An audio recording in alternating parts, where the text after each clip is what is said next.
एक बार फिर स्वागत है आपका। क्या आपने कभी सोचा है कि हमारे पैरों के नीचे पृथ्वी के भीतर क्या रहस्य छिपे हैं? चलिए अपनी धरती के अंदर की गहराइयों में गोता लगाते हैं और इसके खौफनाक मैग्नेटिक फील्ड के बारे में जानते हैं। पृथ्वी सिर्फ पत्थर का एक गोला नहीं है, ये एक प्याज की तरह है जिसकी कई परतें हैं।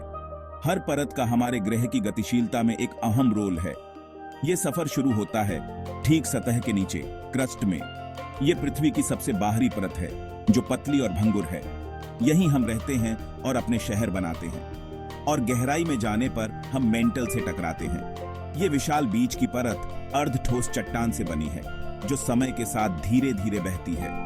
मेंटल की गति बहुत जरूरी है क्योंकि ये ऊपर क्रस्ट की टेक्टोनिक प्लेट्स को चलाती है, जिससे भूकंप और ज्वालामुखी विस्फोट होते हैं। इसे पत्थरों के धीरे धीरे हिलते समुद्र की तरह सोचिए।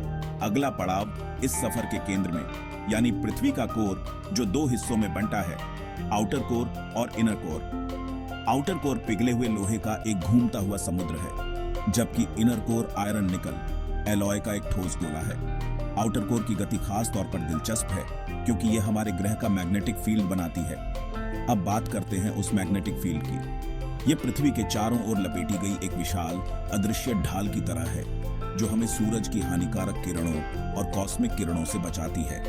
इस मैग्नेटिक फील्ड के बिना पृथ्वी पर जीवन, जैसा हम जानते हैं, संभव नहीं होगा।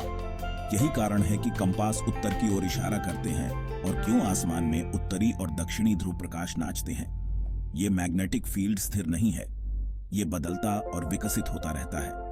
हजारों सालों में मैग्नेटिक पोल भी पलट सकते हैं। उत्तर दक्षिण हो जाता है और दक्षिण उत्तर।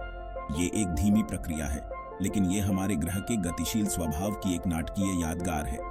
तो अगली बार जब आप जमीन पर खड़े हों तो याद रखें, आप एक जटिल गतिशील ग्रह की त्वचा पर हैं, जिसका दिल पिघले हुए लोहे का है और ढाल मैग्नेटिक फोर्स की है। आपके पैरों के नीचे एक पूरी दुनिया है जो खुलने के लिए तैयार रहस्यों से भरी हुई है। ऐसे ही और इंटरेस्टिंग बारे जानने के लिए हमें सब्सक्राइब करें।